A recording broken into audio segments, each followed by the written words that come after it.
we open deep under the ocean, where a Russian submarine called the Sevastopol is cruising around with a super-secret computer device so dangerous it might as well have plot device printed on the side.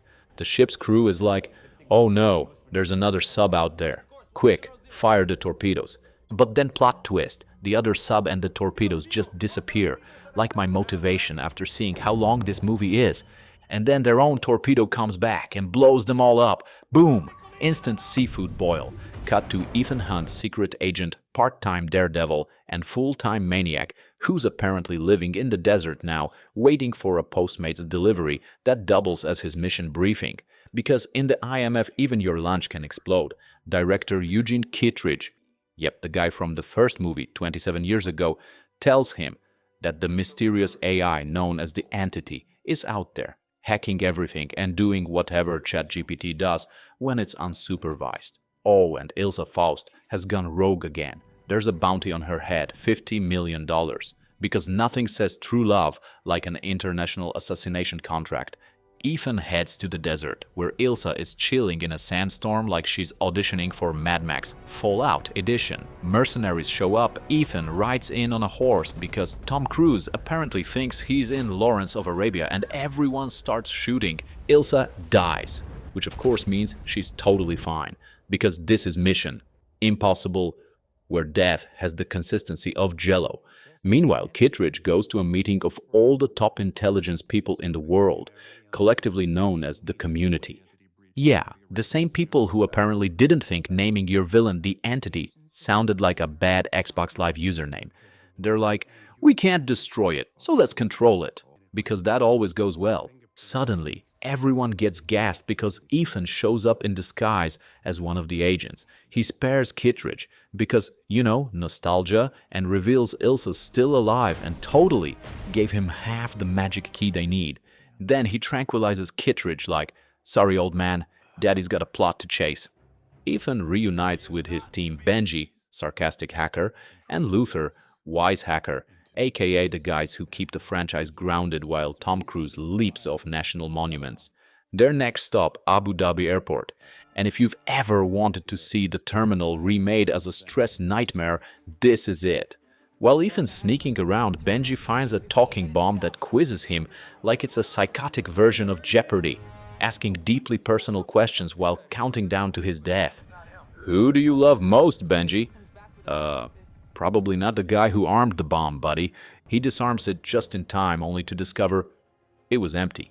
Yeah, the bomb literally rick-rolled him. Meanwhile, Ethan chases a mysterious thief named Grace, Haley Atwell, who just pickpocketed the other half of the key. They flirt, they run, they crash into things, basically a romantic comedy, if both leads had crippling trust issues and a body count. Oh, and there's this guy Gabriel, S.I. Morales, who just strolls around smirking like he's the world's sexiest IT problem. He's working for the Entity, which apparently can predict the future and manipulate video feeds, meaning it's basically Skynet, but with a Wi-Fi addiction. Ethan loses the key, the girl, and probably a few vertebrae, so he chases Grace to Rome, where she's arrested for being an international thief with more fake passports than Jason Bourne. Ethan breaks her out disguised as her lawyer, because in this universe, the justice system collapses if someone wears glasses and speaks calmly. Then we get the Rome car chase, or as I like to call it, Tom Cruise learns to drift in a Fiat. He and Grace drive through the streets handcuffed together, spinning, crashing, and somehow not dying.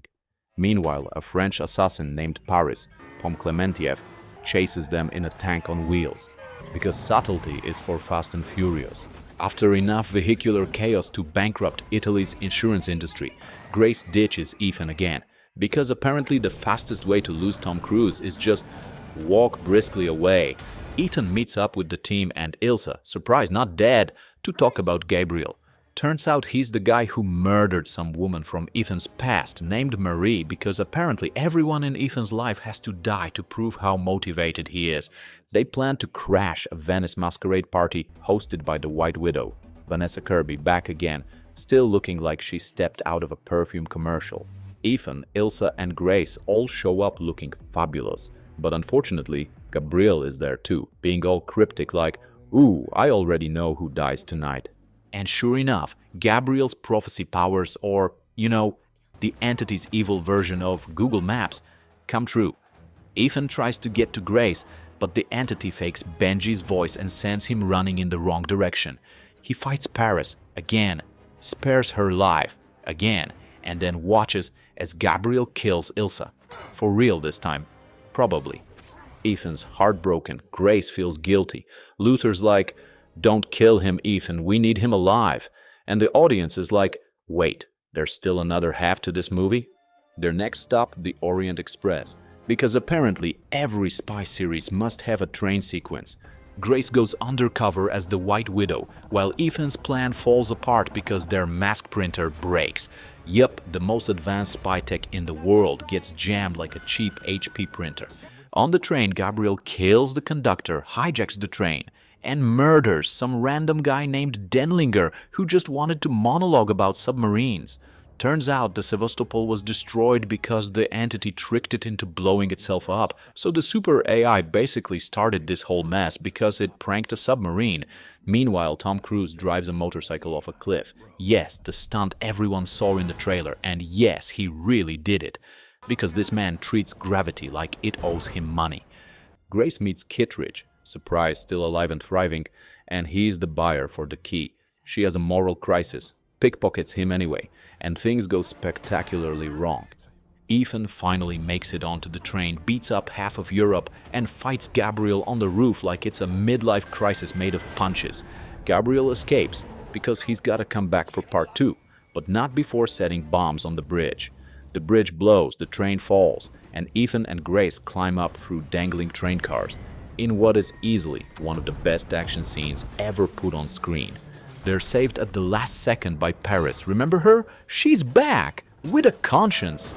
She's dying but manages to whisper, "Sevastopol, good luck," before passing out. Ethan parachutes away, because of course he does.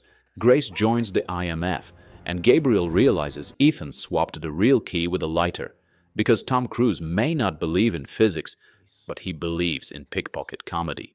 Cue Ethan flying off into the sunset, while Kittredge voiceovers like a proud dad saying, "Good luck, Mr. Hunt."